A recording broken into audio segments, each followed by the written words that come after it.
training all the way through kinesiology faculty at OSU, as well as our adapted physical activity faculty. I have a lot of Go Baby Go collaborators who have really been instrumental in helping get this work off the ground, especially obviously Dr. Cole Galloway, who started this program, and graduate and undergraduate students, as well as all the families and children that participate in these studies as well. So just thanks to everyone who's contributed to this research. So a quick outline for today. We are going to talk about a social justice approach to mobility, the culture of mobility, and then I'll primarily focus on modified ride-on cars as a source of mobility for young children with disabilities for the remainder of the talk. So before we get started too in depth, just want to talk briefly about feminist punk rock as a way to tie in some of the topics we'll talk about today.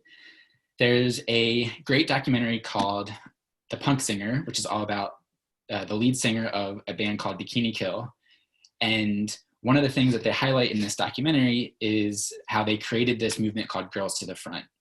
And it's all about this idea of creating a safe space for women to engage in the aggressive mosh pit behaviors of punk rock shows and making all of the men go to the back of the concert hall so that they cannot engage in inappropriate behavior.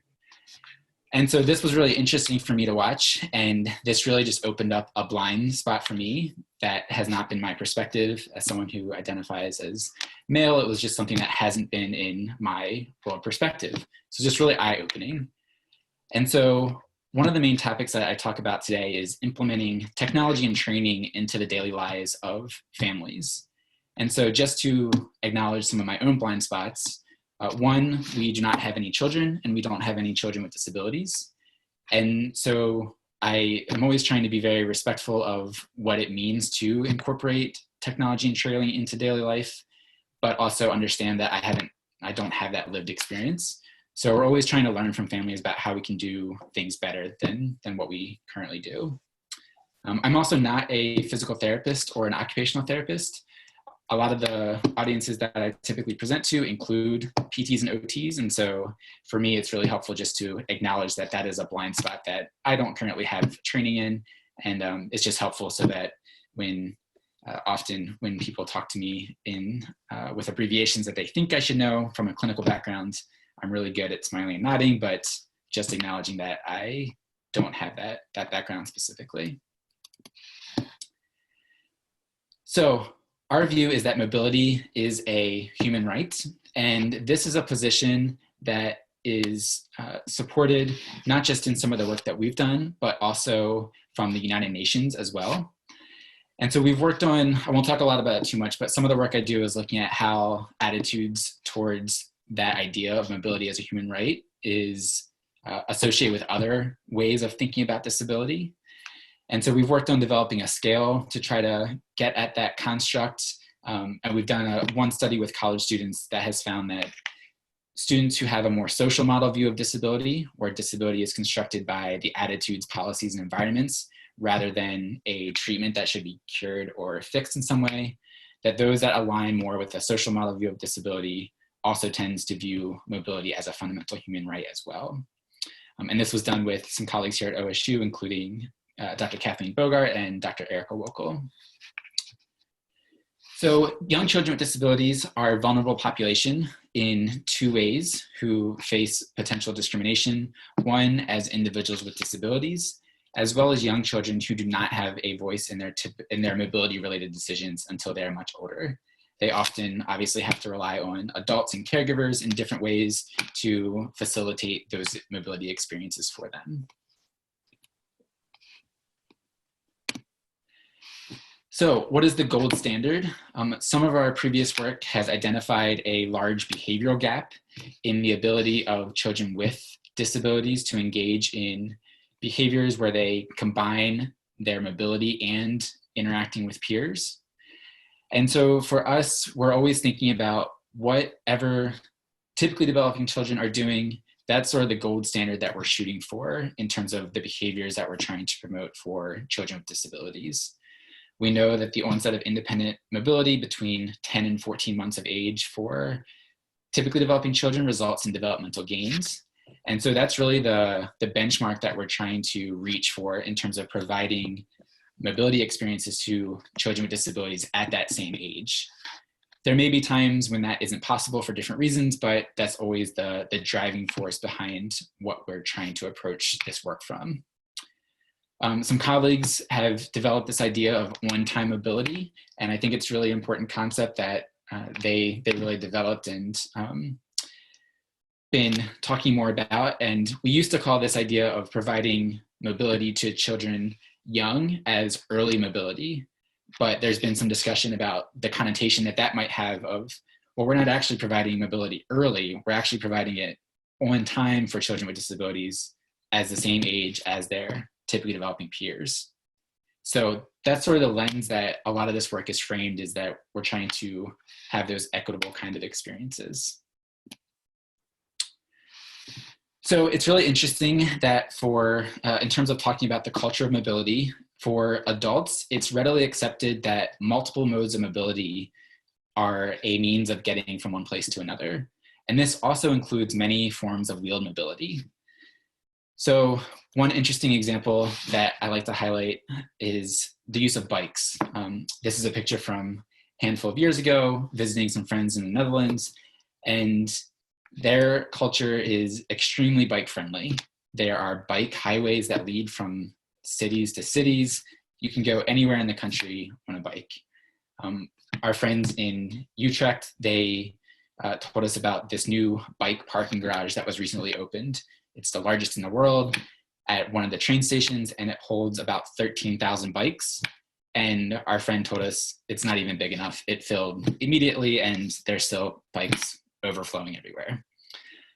So it's just one example of how the culture of mobility can be very different between, even different countries in terms of how readily accepted different forms are. Another example that recently just started to talk or think about is skateboards. And we recently had the Go Give Go Summit, where we met to talk about some of this research at the University of Central Florida, hosted by Dr. Jennifer Tucker.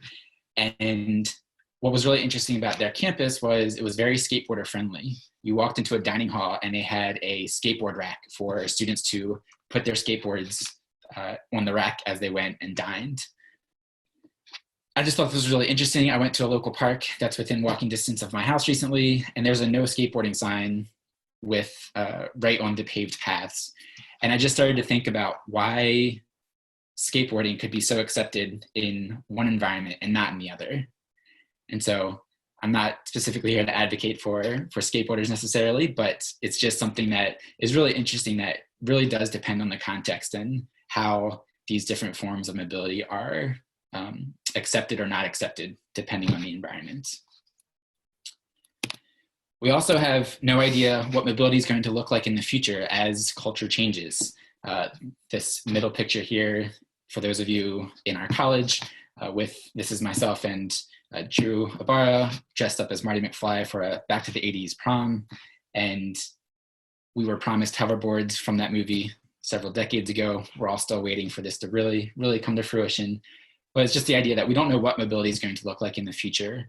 And hopefully this continues to change at a rapid pace where all forms of wheeled mobility are accepted by all individuals, regardless if it's a wheelchair, a bike, skateboards, whatever it might be. Another example of the culture of mobility that I've experienced is within kinesiology itself. There's been a large focus on moderate to vigorous physical activity, and that's for really great reasons. You need to engage in intense activity to reap a lot of the health benefits, and that is valued and should be continued to be valued, of course. From the perspective that I've come from being trained in a kinesiology program, I've also really come to appreciate how that movement is actually used to participate and explore and engage the world. So for our young children with disabilities who may not be able to functionally engage in intense physical activity, I'm still really interested in how they use their movement to engage in the real world. From an ICF model, there is a equal emphasis that's placed on body structure and function goals. The most critical example of this is there's a lot of priority that's placed on the skill of walking. And in contrast, activity and participation is also a domain of the ICF, and that really highlights different tasks like mobility, and then also participation in terms of engaging in daily life and social events in the community. And so the model puts them together as in parallel, where each are valued at the same level. In practice, though, it does feel like that walking often gets prioritized over mobility in many different ways. Last example is this idea of mobility from a human rights perspective is embraced by the United Nations in Article 20, the right to individuals to have personal mobility. And this includes affordable and accessible mobility devices, as well as mobility in the manner and at the time of their choice. So this really highlights that multimodal view of mobility, and this is something that's embraced by the United Nations. So in terms of the pediatric devices that have been around for young children with disabilities, the most historic version is a motorized wheelchair, and this really started in the early 1980s, where Dr. Charlene Butler had toddler-age children with disabilities, had a motorized wheelchairs, and customized the seating support for toddler-age children to use, toddlers with disabilities to use for self-directed mobility, and as a result saw some positive developmental gains. So the picture all the way on the left is now the more modern version of a pediatric motorized wheelchair, and the base prices of these are somewhere around $17,000 and often end up being quite a bit more expensive by the time you add on some of the add-ons that you need to. So until very recently, the statement that I would say would be that there's no commercially available power mobility device for young children with disabilities that's available for them 2 years of age and younger. And so the picture all the way on your right is a new device developed by Permobile. It is the Explorer Mini, and this was just released in March of 2020, so just last month. And what's really great about it is it was specifically designed for young children in mind, 12 to 36-month-olds. As you can tell, it also looks a lot different than a motorized wheelchair. It has a toy-like design, it's lightweight, it has joystick control, 360-degree turning, proportional speed control with multiple speed options. It can even be used in seated or standing. So the yellow seat that you see there can actually be removed, and children can use this device while standing. I was really fortunate to be a part of a multi-site trial that Permobile funded. So financial disclosure, they funded this study, and it was a human factors validation study looking at how parents and clinicians and children interact with the device. And part of that data went into the FDA process, and this was just released last month, like I mentioned, as a result of the FDA giving it clearance status. And so it's going to be really interesting to see how this device shakes up the mobility market for young children. So the middle picture are modified ride-on cars, which are what we've been using for the last several years to provide mobility to young children. And modifications are done in two ways.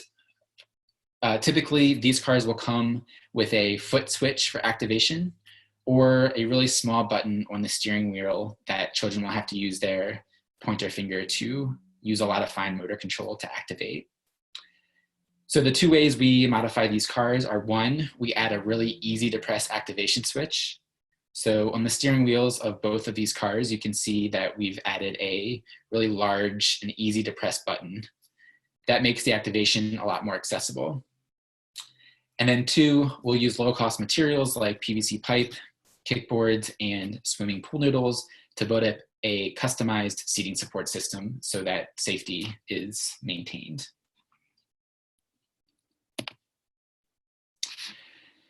So just one last point about the culture of mobility.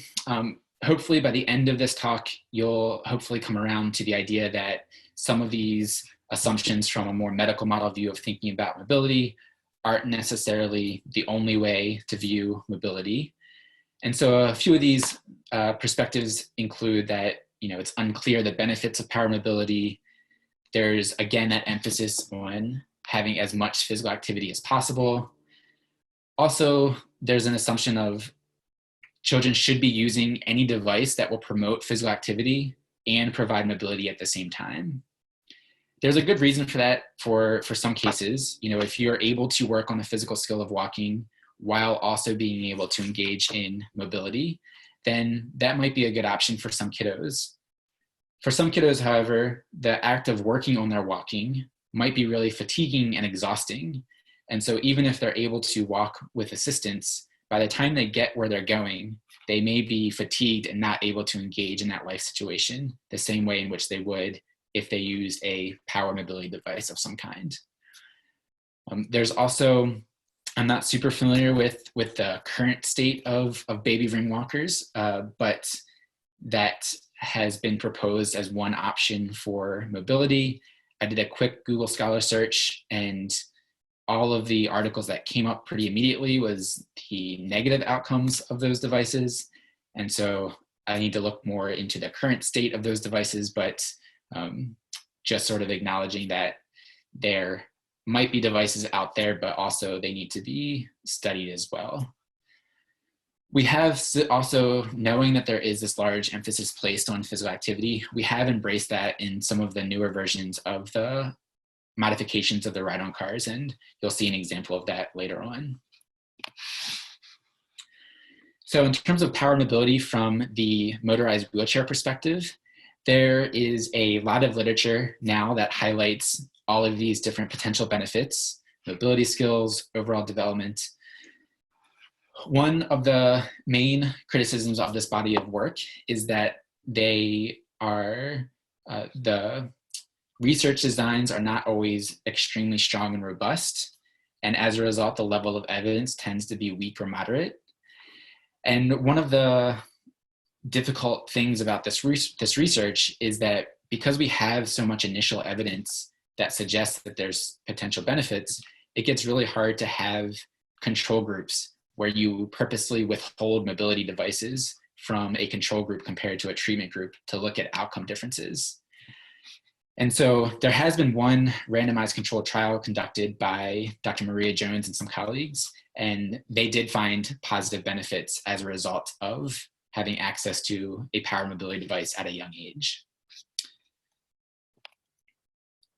So in terms of the modified ride-on car research, a note about some of the designs that I'll talk about through the next handful of slides. They are also primarily focused on case reports and case series, a couple of group designs, but similar criticisms as well in terms of not large sample sizes. There hasn't been a randomized controlled trial yet of modified ride-on cars. So I just wanted to acknowledge that that's some of the characteristics of some of the research that we're going to be talking about today.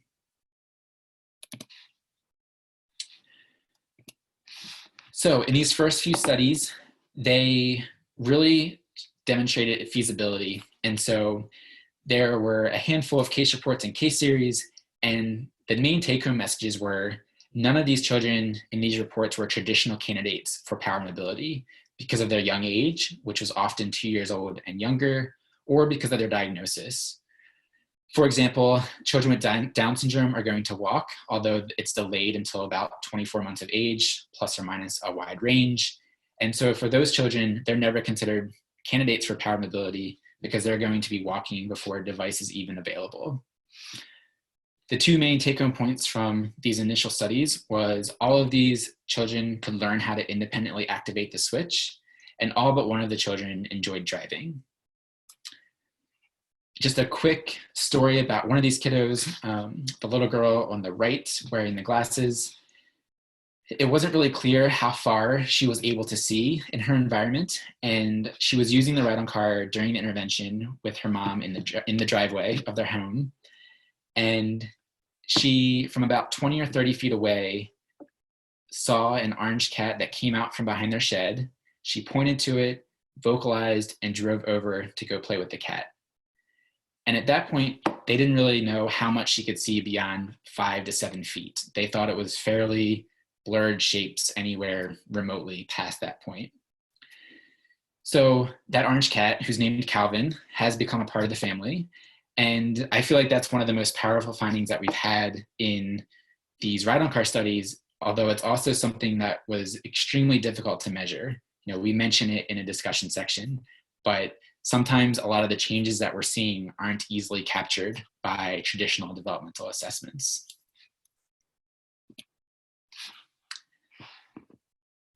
So this was a inclusive playgroup that we had hosted at Oregon State University.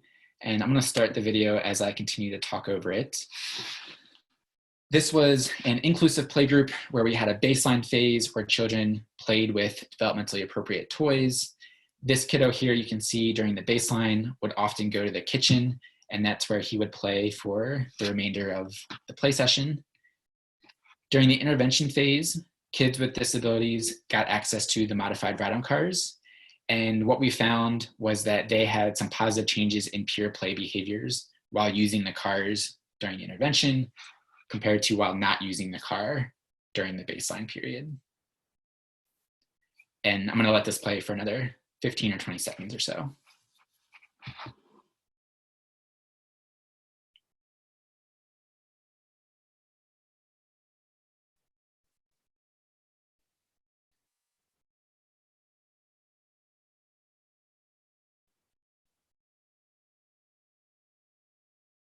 So this is just an example in case you haven't seen young children using these ride-on cars.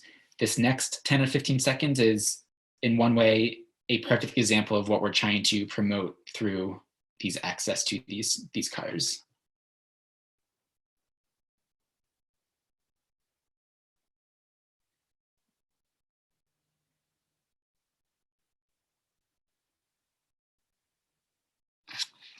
So it's that independence, the ability to place yourself in a situation where you weren't able to otherwise participate in. You saw him look from the child who was hitting the switch with the pool noodle back to the switch. He looked back and forth a couple of times, and then he made that independent decision to hit the switch and continue on with his play. So now just transitioning into a newer version of the ride-on cars. This is what we've called developmentally inspired technology. And these cars really focus on also promoting physical skills as well. And so the picture all the way on the left is just a picture of a traditional seated version of using the car where children would use their hand to activate the switch. This middle picture is what we've called the sit to stand car, where we've also embedded a switch underneath the seat, and children have to pull themselves up from sit to stand in order to turn the car on. And here's just a quick video of this car.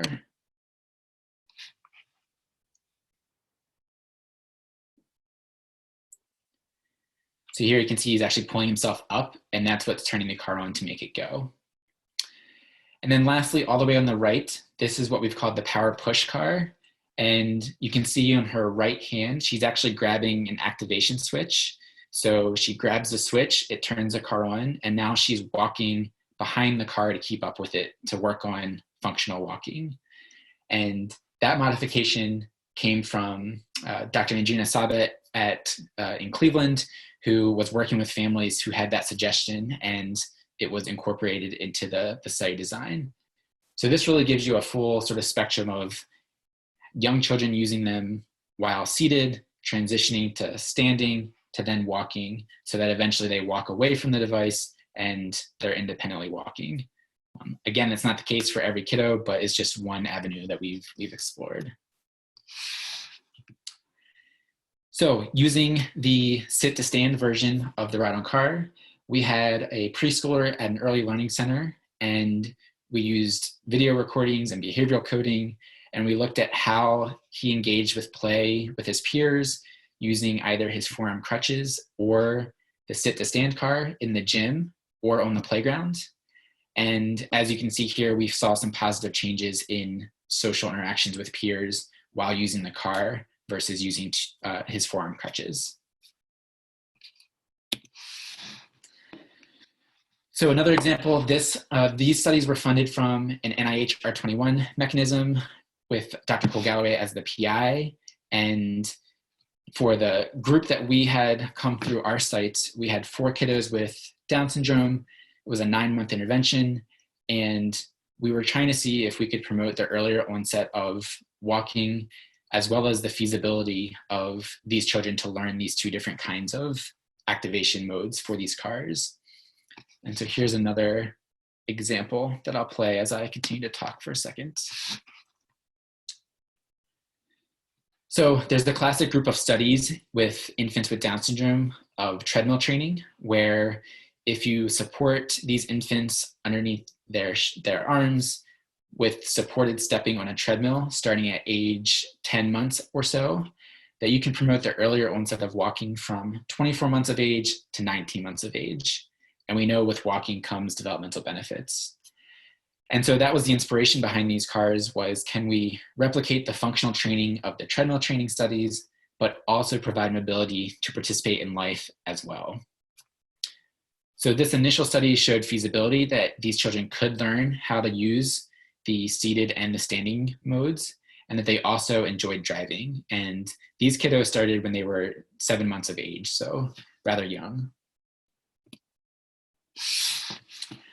This next study, this was the one that was led in Cleveland by Andrina's site, and they had 8 children with Down syndrome. It was a 7 to 16 month intervention. Also looked at feasibility and found similar results as the previous study. Also found some initial evidence of earlier onset of walking for the children who used the power push mode the most throughout the study.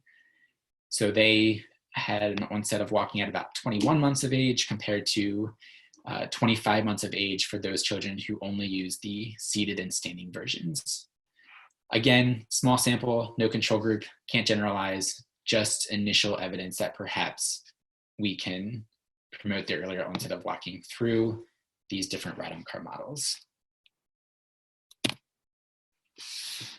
One of the other research questions that I really wanted to focus on was, so Go Baby Go is the community program that supports modified ride-on cars. Our program here in Oregon is really led by Dr. Bethany Sloan at OHSU, and they do a really great job of supporting families and children when they get cars. One of the questions I had just more globally from my own work as well was, what happens when we provide cars to families and we don't provide them with really systematic support over time? All of the research studies I've told you about so far with ride-on cars has included bi-weekly home visits from a researcher to a family's home to support them throughout the study. And that isn't, of course, always possible through community programs. And so this study, we wanted to describe the real-world usage of these cars over a 3-month period where we did not provide any regular and ongoing support. So we had about 14 children, ages 10 to 36 months. And we had, 2 really great high school students at the time, Joshua and Benjamin Phelps, who developed a real-world tracking system for us. And so they integrated electrical parts into the car so that every time the button was pressed and released, it created a line of text data on a micro SD card that was time-stamped and told us how long the button was pressed for. And so now we could send out these cars, have them be used, have them back, and download the data and see how much they were actually getting used in the real world. The answer was not too encouraging, not so much. So current study driving compared to previous research was much less. On average, families used the cars for 7 days out of the 90 days that they had the cars. And the total time in minutes of using the car was about 2.5 hours in total across that 3 months. They also reported less fun.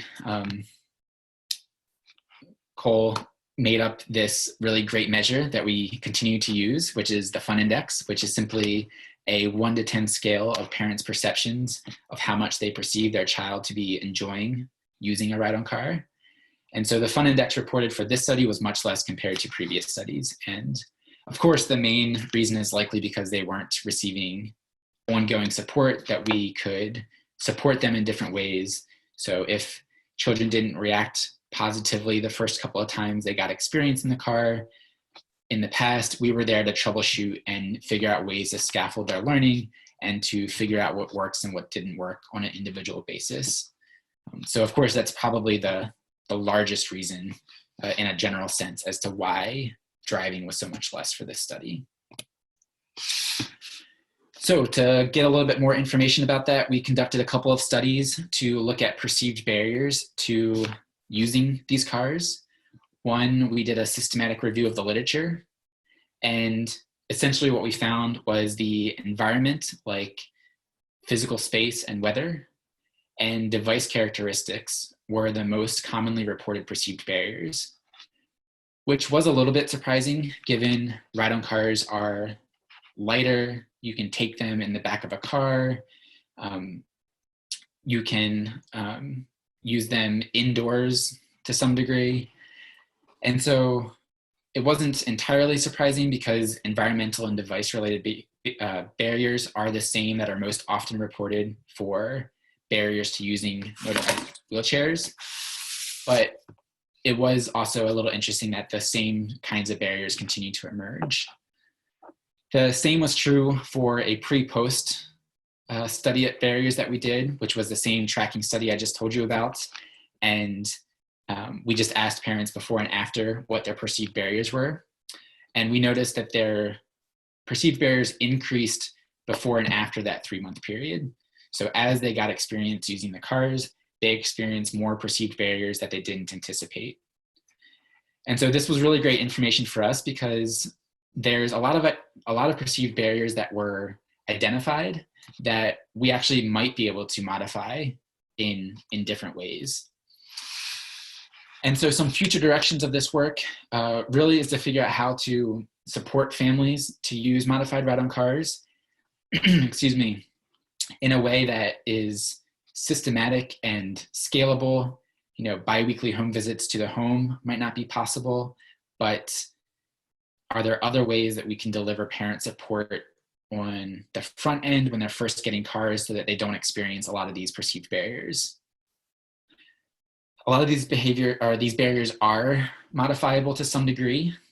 For example, the perception of the children's abilities or tolerance to use a car. And so sometimes parents would perceive that their children wasn't able to use the car, or if they experience initial negative reactions that they wouldn't be able to get over that hump. And we know from our experience with seeing lots of kids in cars for the first time that there's lots of strategies that we can try to implement to help make that process a lot smoother. This will likely take collaboration between families and PTs and OTs. And we're also looking into grounding these strategies in theories of behavior change. And this has been something that our colleague, Dr. Will Massey, who's also in the college, has been really helpful with helping us figure out how we can do that. The second future direction is looking at a randomized controlled trial and also looking at perhaps dose-response relationships of how much do you use the car and how much are you benefiting from it. We currently don't have any evidence-based recommendations for how much you should be using the car. And so it would be really interesting to know, what does that dose-response relationship look like? For us, we kind of feel like the first step is how can we support families so that we know that they'll use the cars. And then 2, we can start looking at some of these more bigger picture follow-up studies. So just one, this is related to modified ride-on cars. I teach an honors college class here on campus that is one of my favorite classes to teach. It's toy-based technology for children with disabilities. And traditionally, the way this course has run is it's 10 weeks. They read the science behind Go Baby Go, and then they spend an hour a week in the lab modifying ride-on cars. And so we with Dr. Kathleen Bogart again, we looked at, can we change attitudes of these students participating in this kind of course compared to a control group? And we found that we were able to encourage more favorable attitudes towards people with disability and their views towards self-directed mobility as well. And so that was a really fun project to sort of integrate some of our teaching and research efforts. This electronic playground, that photo that I have here, this is the new hands-on learning for the remote delivery of this course, which is still happening during spring term. So Amazon Prime is obviously an amazing thing for some people. And so we were able to purchase one of these playgrounds for all of our students, and we're able to give them hands-on activities related to learning electrical circuits at home during this remote delivery. So I'll let you know how that goes after we have some more experience with it. Okay, I'm coming down to just the last couple of slides here. So just wanted to share with you a little bit about a recent experience I had with Mattel. This was really led by, again, Cole Galloway and Andrina and Heather Feldner, Jennifer Tucker, Michelle Descino, Jim DeLaura, a really core group of Go Baby Go researchers. And I was lucky enough to be included at I just got to do the fun stuff for this. And so Mattel, if you're not familiar, they are a toy manufacturer, most widely known for the Barbie toy and license. They also own Fisher-Price, which owns Power Wheels, which are a lot of the ride-on-car models that we work with. And so this event was super fun. It was a bunch of kids getting fitted for ride-on cars in 2 different waves throughout the day. And so the picture in your bottom right, that's what half of the day looked like. We modified cars in the morning, and kids came, got cars, and were able to cruise around the Mattel campus. And then in the afternoon, we flipped it and we did it all over again with a brand new set of kids. So it's really exciting. There's been, just some initial, just really positive support from them. And it was just such a really great and energizing event to be a part of that I just wanted to sort of highlight it here and tell you more about it. Okay, so a couple of take-home points. So self-directed mobility is a fundamental human right. That's our perspective. Of course, with research, we're always trying to find the truth and really figure out what is the effect of having access to early mobility. But this social justice lens is something that guides the work that we do. And then I also have this just view that participation in the real world should not be dependent on exercise, meaning that you shouldn't have to engage in moderate to vigorous physical activity because you're using a gait trainer and it's really hard for you to walk from point A to point B in order to participate with your peers and in daily life. And so that's just a thought that I've had recently that kind of goes along that mobility as a fundamental human right idea. And then lastly, hopefully you've come to just buy into at least the fact that powered mobility devices are feasible for young children with disabilities. And there seems to be some positive initial evidence for their effect. And we'll continue to investigate what those effects are and the magnitude of those effects. So just one last thing before we move on to questions, which I believe I'm leaving plenty of time, so we're in good shape. So the Florence Wood Award of Impact and Legacy, this was an award I created after my grandmother. And I come from a family of hard workers and collectors, and I'll explain what that means in just a moment. But this was an award that I created just to honor her legacy and the impact that she had on our family's life, as well as my own life. She worked as a secretary for over 50 years in the legal field and continued to work up until she passed away at age 84. And 2 of the loves that she passed along to me include Star Trek, which you can see just a picture of probably about 1/10 of the figures that she owned. She owned every one that was ever made. And so I have a couple of more boxes of these figures that she collected over many years. And she also really loved birds. And so I have recently gotten more into birds, and my wife Jen was very gracious in getting me a bird photo booth camera for a backyard. And this is one of the photos that was taken from that. So anyway, just a little bit about her. And in 2018 and 2019, Jenna Fitzgerald and Christina Cafarata, who are CPHHS students, received the award. And I invited him specifically, so I believe he's on the call. But Thomas Weathers, who is a computer science major, is the award recipient for this year. I met him in an honors college course, and he ended up doing his thesis project with one of the ride-on cars, where he had proximity sensors installed in the four corners of the car and interfaced that with a dinosaur bubble toy on the front of it, so that when a child was driving, if any peer came within 4 feet of any of those proximity sensors, it automatically made the dinosaur bubble toy light up and blow bubbles. He's also super involved in the leadership of the Assistive Technology Engineering Network, which is a student club here at OSU that I co-advise with Dr. Josh Guess in the College of Engineering. And he's been instrumental in keeping that club going and really leading a lot of the efforts from that. So just wanted to use this time to acknowledge him for this year. Okay, and I think that is everything I have. So we can open up for questions. I believe we have a handful of minutes here. Yeah, so Sam, thank you very much. I'm going to jump right into it because we seem to have quite a few questions. And so I'll just kind of take these in chronological order as they came in. The first one was from Sean Newsom.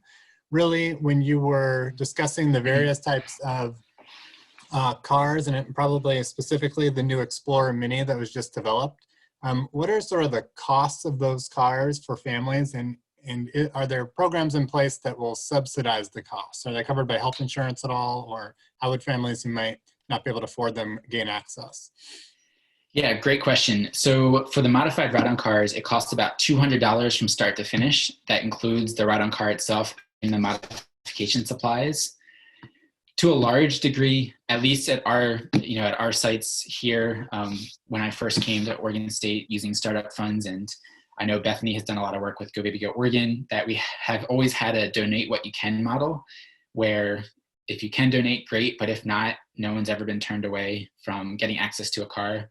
I have a feeling from talking to other Go Baby Go chapters that that's really common, and because of the relatively low cost, I know not low cost for everyone, but relatively low cost, that chapter leaders have been able to find ways to fund cars for most everyone. The Explorer Mini is something that is prescribed and goes through a clinician. So I'm not quite sure what the funding model looks like for that or the exact prices, but I do know it's obviously more expensive than the ride-on cars. And I'm really curious to see over the next year or so how access to that device specifically is approached from families and clinicians. Great. So this next one is from Megan McDonald, and she asks, what is the typical age range of the children that you're working with for in your work? Yeah, great question. So we have gone as young as 7 months of age for infants in starting their experience with the ride-on cars. So from about 7 months until usually 3, 4, or 5 years old for most of the work that I've done. Okay, next one comes in from Dr. Cole Galloway, who says that Sam loves seeing that you are seeing behavior, basically building cars, driving short-term changes in attitudes. Do you have any other thoughts on how building cars impacts the builder, and then maybe how helping build impacts families? Yeah, it's a great point. So really the best case scenario for modifying cars is where you have a team of the families themselves, the clinicians, and they are really engaged in this collaborative process to figure out what modifications will work best. In many ways, I feel as though the reach of this project has become much more large than the kiddos with disabilities who use them for mobility and play, which is super important, priority number one. But the other effect that I think Cole was hinting at there too is that as a result of building these cars and seeing kids in cars, there's a lot of really engaging this idea that mobility is a fundamental human right. And it does seem to change people's perspectives really quickly and really in a strong way about what's possible for these kids. So I think there's still a lot of reach that can be expanded on that as well. All right, so Gloria Cron asks, you've talked about a range of outcomes, mobility, social interaction, learning to walk, fun. And so in your studies, how do you think about these different outcomes in terms of importance and then whether they also correlate or might correlate? Yeah, that's a great question. I think in terms of priority, I think it's all important all the time.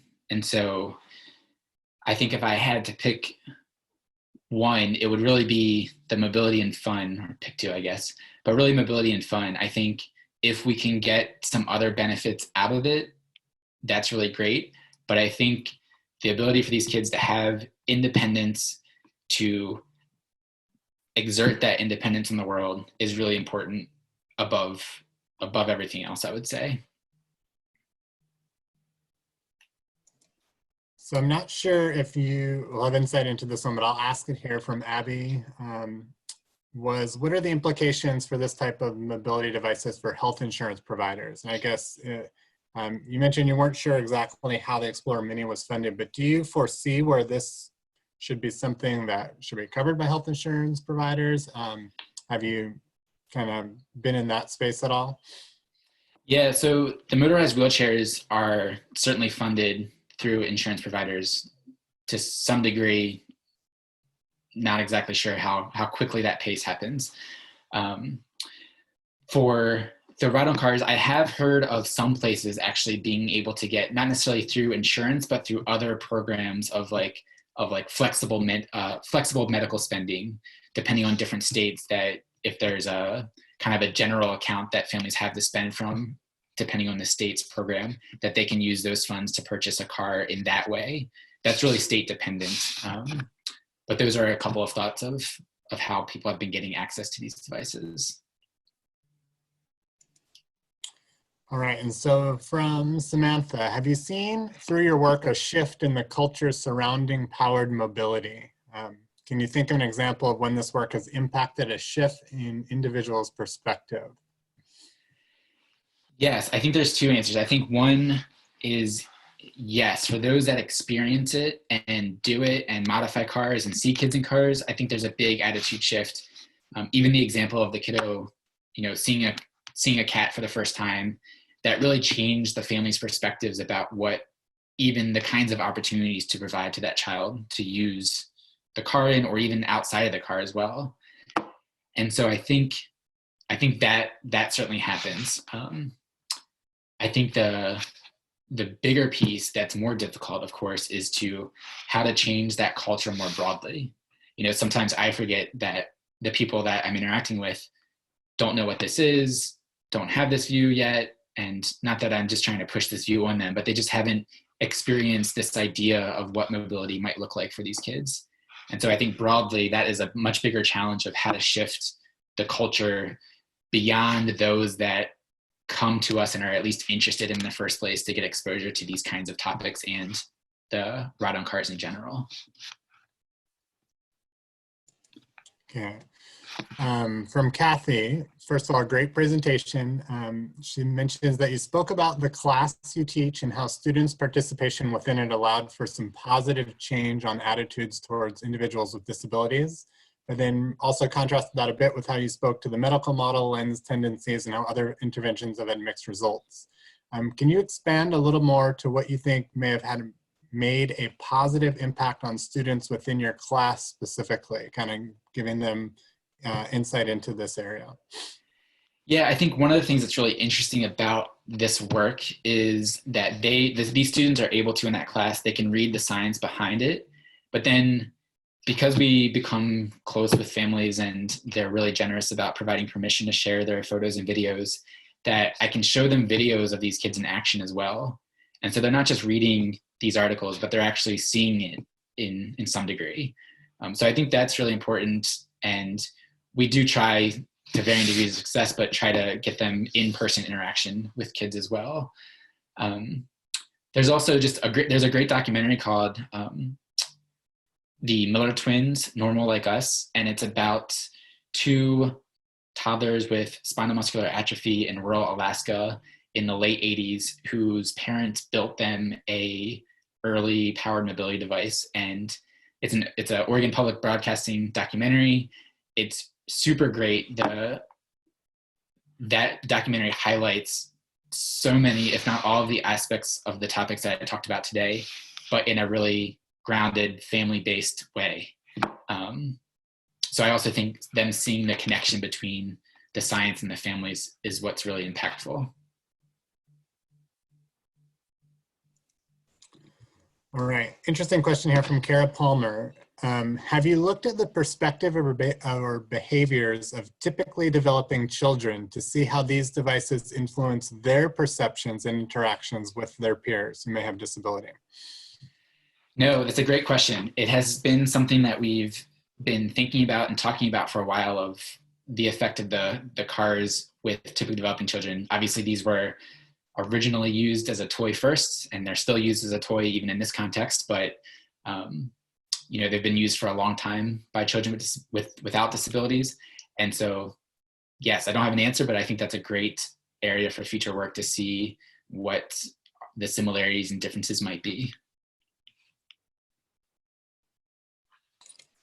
So we are out, I believe, of questions people put into the chat, but I actually have one for you. It was interesting, perhaps maybe not in a good way, that when you sent cars home, how little they had been used compared to what you probably anticipated, and that some of the feedback you got were really potentially initial negative reactions, kind of maybe decreased motivation to use that. Do you think there's a certain sort of baseline of fundamental motor skill that's needed to kind of allow someone perhaps to be successful when they're placed in a car?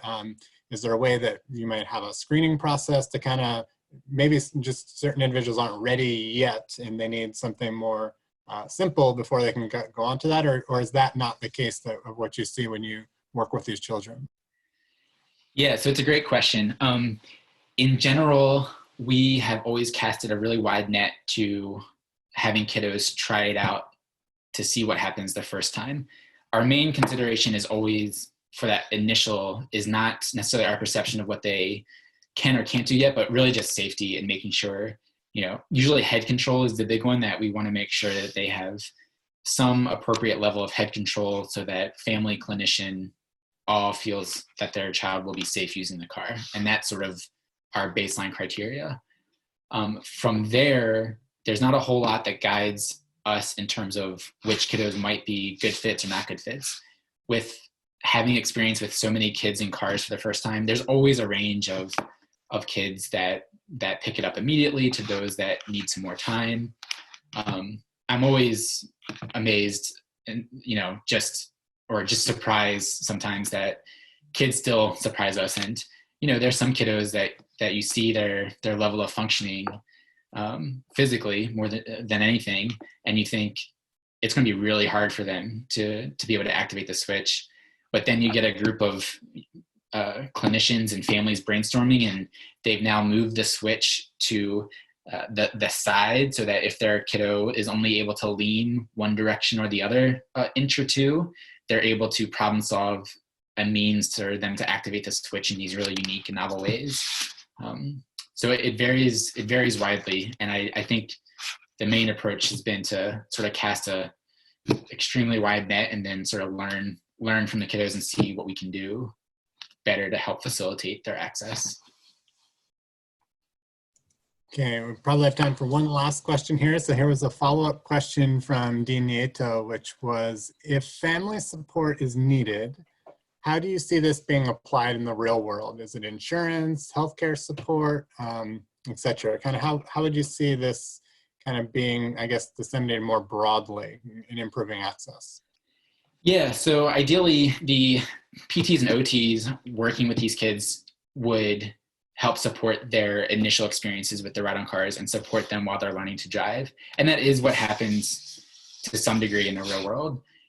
And that's similar to what happens with any other device. So if it's a motorized wheelchair, a gait trainer, it's almost always a collaborative process between getting funding for the devices to actually implementing the devices between families and clinicians. This is a challenge, though, that spans whether it's home exercise programs for young children with disabilities or other forms of mobility technology. The trend that we found is very similar to this really wide range of exercise programs and devices. And so I think for us, we're trying to figure out, specific to the ride on cars, what is the 8 hours of training that clinicians could implement with families over a month or two periodically that helps get them over the hump between experiencing those perceived behaviors and using their devices more regularly. And I think that's a challenge for lots of devices, and I think we can do it, but that is sort of one of the next steps. So in the interest of time, though this is a little different since we're all in our own places, I just want to actually take a moment. Sam, thank you very much for volunteering and stepping up to do a seminar in a completely different environment than you're used to. Thank you very much. I think it was a wonderful job. There are 2 additional questions that perhaps if you wouldn't mind sticking around, I'll ask those. But if folks obviously in their schedule have some places they need to be, it's much easier just to sign off than to get up and walk out of a room. But I just want to make sure we say thank you to you before people may have to leave. But I think these are 2 good ones, and maybe we'll end it at this point. One was, have you evaluated the home and built environment to see if that influences a child's success when using the car at home? Yeah, so what's super interesting, not formally, but what's really interesting from that study I described to you, there was a family who was on the 3rd floor of an apartment building with a very small living room. They used the car way more than any other family, and other families were in really nice neighborhoods with really wide sidewalks and large living rooms and never touched the car. And so that's just one example, but that's sort of signaled to us that it's very clear that, of course, any barrier can prevent access, and the environment is one of the most important ones, obviously, but there's obviously a lot of other things going on that would facilitate or not facilitate access to the devices. And then the last one, and we'll get you off the hook here, is can you give maybe a little more perspective of how much information users get when they receive a car? Do you guys have like an extensive user manual, any kind of troubleshooting guides they run into? Are they, you're obviously probably there as a resource to some extent, but what's sort of the support network involved when the family gets one? Yeah, every chapter can be different. One of the things that we try to do is to provide them with documentation about how the modifications were completed so that they have a troubleshooting guide that's readily accessible to them. There's been some resources that have been put together, not by me specifically. These are just general tips for what others have done. Some resources that people have put together in terms of activity guides, like different examples of kinds of activities to use the ride on car with.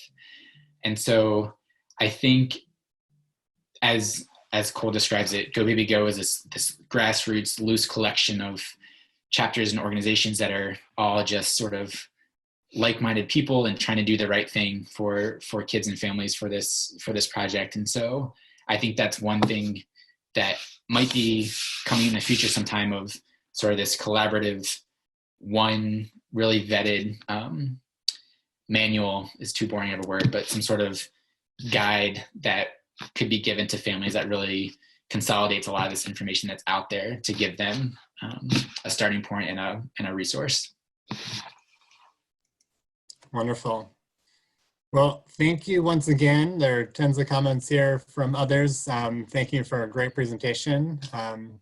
And yeah, I would encourage everyone, hopefully this format worked well, and to join us in the coming Fridays for some future college seminars, right from the comfort of your own home. So everyone take care, be safe, and we'll hopefully see you again in the coming weeks. Okay, thanks again for the invitation. Thanks everyone for coming. Appreciate it.